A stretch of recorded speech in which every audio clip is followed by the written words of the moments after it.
I'm Amy Holcomb, Experiential Learning Supervisor, and today, for our first episode of Food Science for the Win, we'll be making scrambled eggs. I bet a lot of you have made scrambled eggs before, so the goal for today is to adjust a few of the variables in our recipe to have the result of light and fluffy scrambled eggs. Some people like them really dry, some people like them really creamy or wet. We're going to kind of go in between there and talk about the science along the way. So if you're participating alongside me today, we'll want to make sure that you have all of your equipment. First up is a frying pan. I am using a non-stick skillet or frying pan. It's a little bit of a deeper pan, but it'll be okay. You'll need a mixing bowl, some eggs. Any eggs you have are fine. I'm using 2 large brown eggs, a whisk or a fork if you prefer. I usually prefer a fork. A rubber spatula for the cooking process. So I have 2 different versions. I'm probably going to use the smaller one to go better with my pan. You'll need some salt. So I have some kosher salt in here that's hard to see, but it's there. Pepper for at the end, and butter. Optionally, you can use milk. I'm not going to use milk today, but I encourage you to experiment with milk depending on your preferences for scrambled eggs. So our first step is to crack our eggs into our mixing bowl and to add some salt and whisk them. So I'm going to go ahead and do that, making sure that there are no eggshell fragments here. If you are a messy cracker like me, that means that you have eggs on you. I'm just going to go with it. I'm going to add about a 1/4 teaspoon of salt into the mix.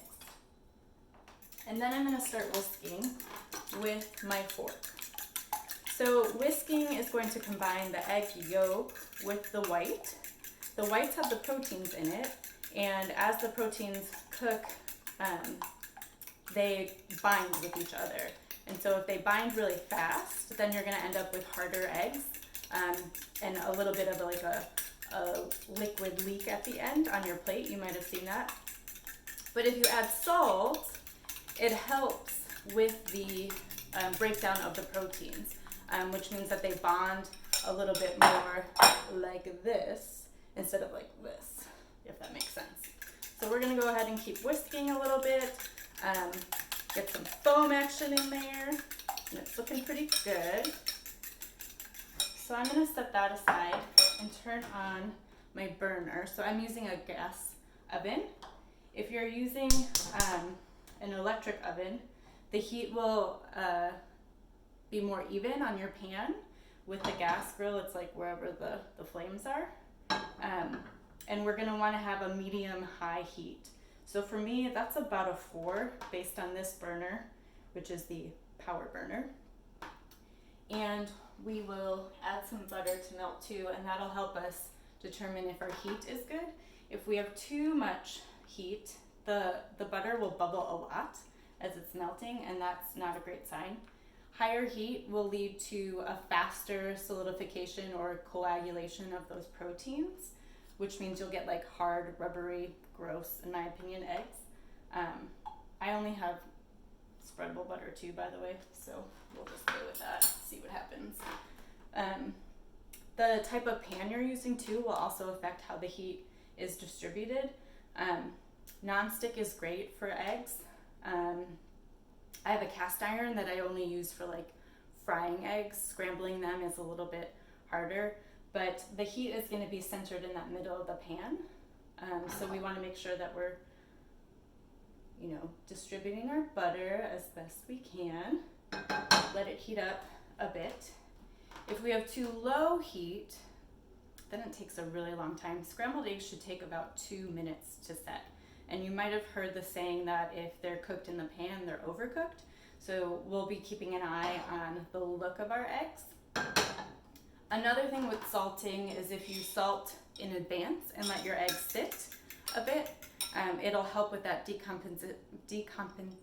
I can't say it. It will help with the breakdown of your proteins, which is helpful. And you'll actually notice if you leave it sitting for about 15 minutes, the color will change, your eggs will be a little bit darker, and that's kind of a signal to you like, oh, optimum scrambled egg time. So my butter is bubbling a bit, and I'm going to give it a little bit of a whisk again before I add directly into the pan. And then as soon as I add my eggs to the pan, I'm going to start moving them with that spatula because that will incorporate more air. So like we talked about, the air is going to help with the way our eggs cook. We don't want them to cook too fast. We want to retain some liquid for our light and fluffy scrambled eggs. So I'm being mindful to really push and scrape across the pan, get that butter incorporated, and the butter will help with the fluffiness. And we can start to see that curds are developing. So our goal for this round is to get some really big, light, and fluffy curds. And that's happening. So I took it off the heat and it's still cooking a little bit, which is a signal to me that I need to turn the burner off. One thing I forgot is a plate.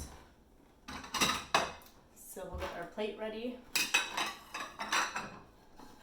And they're still glistening a little bit. It's a little hard to see on the camera, but that means that there's still some moisture left, which is awesome. That's what we were going for.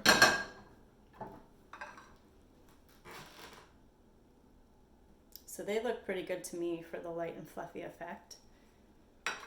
Then I'm gonna add some pepper for seasoning. Totally up to you what you want to add. Some people like to add cheese, spinach, chives, other herbs. I'm more simple in the salt and pepper. And they were looking pretty good, looking pretty fluffy. I can see some moisture still, which is good. And if I hold my plate down, there's no moisture being released, which is awesome. That's what we want. So to have that light and fluffy effect, we need to keep the moisture in. Let's give them a try. What do you think? You think I succeeded? They taste pretty good to me. I can taste the salt. They are light, they are moist, and they are fluffy. Like, look at that curd. That's pretty good. So for this series, we're really encouraging you to use your kitchen as your laboratory and start experimenting with some of your favorite recipes. Scrambled eggs for me, any time of day. One thing I might try next time is adding a little bit of milk. I only have oat milk, but that should work because it adds a little bit of fat into it to even fluff them up more. Another thing you can experiment with is the type of pan you're using or your heat level. My heat was probably a little too low in the beginning, so I would maybe wait for my pan to heat up a little bit more, do the hand test. But really, we want to hear from you. So if you give this a try, or you already have the optimum scrambled egg recipe, give us a note in the comments, and we'd love to hear from you. As we say in the boombox and at the library, what will you learn today?